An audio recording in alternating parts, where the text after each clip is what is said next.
हुआ 24 तारीख को और रिजल्ट देने का भारत सरकार के अप्रूवल के बाद तिथि निर्धारित की गई 27 तारीख को हम लोग को सर्टिफिकेट निर्वाचन प्रमाण पत्र मुहैया नहीं किया गया। 29 तारीख को शाम को जिला पदाधिकारी रिटर्निंग अफसर के यहाँ से हम लोग को सूचना दी गई कि हम लोग 1 तारीख को पुनः इसका मतगणना करेंगे। आप लोग अच्छी तरह जानते हैं कि जिस तरह से चंडीगढ़ मेयर कांड हुआ, उससे भी बड़ा कांड होने वाला है इस पटना में। डीके के दबाव पर यहाँ के रिटर्निंग अफसर एक आवेदन लेकर दिल्ली भेजे और दिल्ली से उन्होंने आदेश कराया कि इसका पुनः हम लोग मतगणना करेंगे। जो बैलेट बॉक्स है, जो मतपत्र है, जो यूज़ किया हुआ मतपत्र है, न तो किसी भी व्यक्ति से उस पर साइन कराया गया, न उसको सील कराया गया और उसको इसी तरह से कहीं पे ये लोग जिलाधिकारी ने रखवाया है। हम लोग को पूरी तरह आशंका है कि ये लोग बिल्कुल गड़बड़ी करेंगे और अगर इसमें जो मतगणना हुआ है पहले और जो लोग पहले निर्वाचित हुए हैं, अगर एक भी फेरबदल होता है उसमें, तो इसके लिए उत्तरदायी कौन होगा। तो हम लोग का प्रथम मांग है कि अगर एक भी डायरेक्टर में हार जीत होता है और उसको फेरबदल अगर किया जाता है, तो सबसे पहले जो भारत के सहकारी निर्वाचन पदाधिकारी, जो प्राधिकार के जो अध्यक्ष और वाइस चेयरमैन जो यहाँ पर आए हुए थे, जिनके निगरानी में संपूर्ण चुनाव हुआ, वो देश के सबसे बड़े अधिकारी हैं। सबसे पहले तो उनको इस्तीफा दे देना चाहिए, इसलिए कि जब अगर उनके निगरानी में सारा कार्य संपन्न हुआ, सीसीटीवी के निगरानी में हुआ, वीडियो के निगरानी में हुआ और जिलाधिकारी के निगरानी में हुआ, और फिर भी अगर रिकाउंटिंग का अगर आदेश पारित होता है, तो इस संविधान में इससे बड़ा काला अध्याय नहीं हो सकता है। इसके अतिरिक्त जिस तरह के बेईमानी करने पर ये लोग आमदा है, मुझे पूरी तरह आशंका है, मेरे पूरे टीम को आशंका है, पूरे बिहार के सहकारी आंदोलन से जुड़े हुए लोगों को आशंका है कि ये बेईमान शासक लोग, ये लोग दबाव में आकर के रिटर्निंग अफसर से गड़बड़ी कराने का काम करेंगे। और इसके साथ ही मैं यह भी आप लोग के माध्यम से सूचित करना चाहता हूं कि ये लोग जितने भी लोग हैं, इनका एक सूत्री कार्यक्रम है कि किसी तरह से इस चुनाव को अवैध घोषित किया जाए। इसके अतिरिक्त इसके टाइम को और एक्सटेंड किया जाए। आप लोग अच्छी तरह जानते हैं कि जब रिकाउंटिंग का आदेश हुआ तो साथ साथ सर्टिफिकेट देने का भी तिथि निर्धारित किया जाना चाहिए था। कोई तिथि निर्धारित नहीं किया गया। इसके अतिरिक्त अध्यक्ष और उपाध्यक्ष के चुनाव का भी तिथि निर्धारित किया जाना चाहिए था, वो भी निर्धारित नहीं किया गया और मात्र यह दे दिया गया कि हम लोग रिकाउंटिंग कराएंगे। तो पहला तो ये था कि जो 24 तारीख को मतगणना हुआ, रिजल्ट आउट हुआ, जिसमें 12 हम लोग के पैनल के जीत चुके हैं, 5 उनके पैनल के जीते, उनको 4 दिन तक खुली छूट दी गई कि आप आपस में धन बल का इस्तेमाल करके, डरा धमका करके, प्रशासन के मदद लेकर के आप पहले डायरेक्टर को तोड़ फोड़ कीजिए। जब उनको ऐसा महसूस हुआ कि हम इसमें सफल नहीं हो पाएंगे, तब उसने भारत सरकार के सहयोग से उन्होंने पुनः इसका रिकाउंटिंग का आदेश निकलवाया। यह बड़ा ही दुर्भाग्यपूर्ण है और देश के इतिहास का यह पहला घटना है।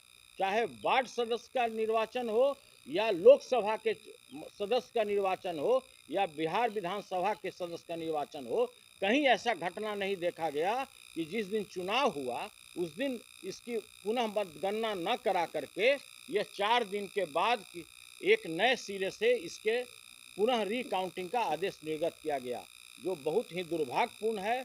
और ऐसा प्रजातांत्रिक मूल्यों का गला घोटने वाले जितने भी लोग हैं, सभी लोग एक शरीक हैं इसमें, चाहे केंद्र सरकार हो या राज्य सरकार हो, और यह काफ़ी दुर्भाग्यपूर्ण घटना है। यह पहला घटना होगा कि जिस दिन काउंटिंग हो गया उसके बाद उसी दिन उसको रात को सर्टिफिकेट देना था। सर्टिफिकेट का तिथि निर्धारित किया गया 27 तारीख को सर्टिफिकेट नहीं दिया गया। 29 तारीख को हम लोगों को खबर किया गया कि हम लोग इसका रिकाउंटिंग करेंगे। तो यह साफ दर्शाता है कि कहीं न कहीं पूरे राज्य सरकार के दबाव पर, चाहे डीके बाबू के दबाव पर, चाहे और किसी के दबाव पर, ये पूरी तरह दबाव में रिटर्निंग अफसर कार्य कर रहे हैं। और मुझे पूरी आशंका है कि कुछ न कुछ यह 1 तारीख को ये लोग गड़बड़ी करेंगे और किसी को हराने जिताने का काम करेंगे, उसके संख्या को पुराने का काम करेंगे कि किसी तरह उसका इतना संख्या हो जाए कि उसके अध्यक्ष और उपाध्यक्ष हो जाए, जो यह काफ़ी दुर्भाग्यपूर्ण है। और सहकारिता आंदोलन की पूरे देश के लिए यह काला अध्याय के रूप में जाना जाएगा। ये डीके कौन है ये क्लियर कीजिए पहले, और दूसरा कि अगर आपको जो आशंका है वो अगर होता है तो आगे आप लोग क्या करें? देखिए, आगे हम लोग न्यायालय का दरवाज़ा खटखटाएंगे। आप लोग भी अच्छी तरह से जानते हैं कि जिस तरह से मेरा निष्कासन और जिस तरह से मेरी सदस्यता ली गई बिहार विधान परिषद से, हम लोगों ने माननीय उच्चतम न्यायालय का दरवाज़ा खटखटाया और मुझे पूरी उम्मीद है कि हम लोगों को न्याय मिलेगा, दूध का दूध और पानी का पानी होगा।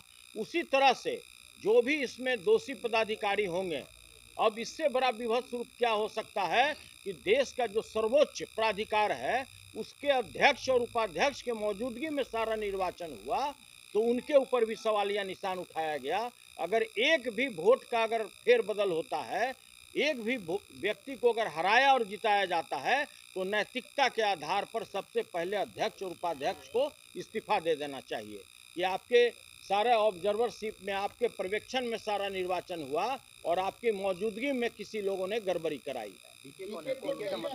देखिए, डीके के बारे में आप भी जानते हैं, हम भी जानते हैं, पूरा राज्य भी जानता है कि आज नेपथ्य से कौन शासन चला रहा है। आज जब मुख्यमंत्री मानसिक रूप से बीमार हैं, तो वैसे परिस्थिति में इस राज्य को चलाने वाला व्यक्ति कौन है?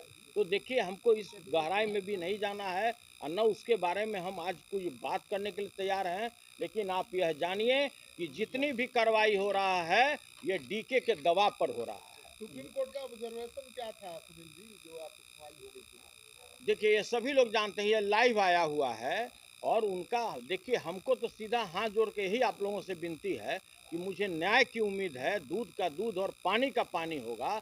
मात्र एक पलटू राम बोलने से, वो भी मैंने नहीं कहा, मैंने ये कहा कि माननीय मुख्यमंत्री जी, बिहार की प्यारी जनता आपको पलटू राम के नाम से पुकारती है। मैंने कब कहा कि मैं पलटू राम बोल रहा हूँ? मेरा तो आपके प्रति मान सम्मान है, लेकिन जिनके आत्मा में, जिनके दिल में जो हरदम आग धधकते रहता है, प्रतिशोध की भावना रहती है, हम उनके बारे में कुछ नहीं कर सकते। कोर्ट का ऑब्जर्वेशन क्या था? अब कोर्ट का ऑब्जर्वेशन हम और आप क्या, सारे लोगों ने देखा है, सारे जो लाइव हो रहे थे, तो सारे लोगों ने देखा है कि पलटू राम बोलने से अगर किसी की सदस्यता चली जाए, तो इससे दुर्भाग्यपूर्ण क्या स्थिति हो सकता है।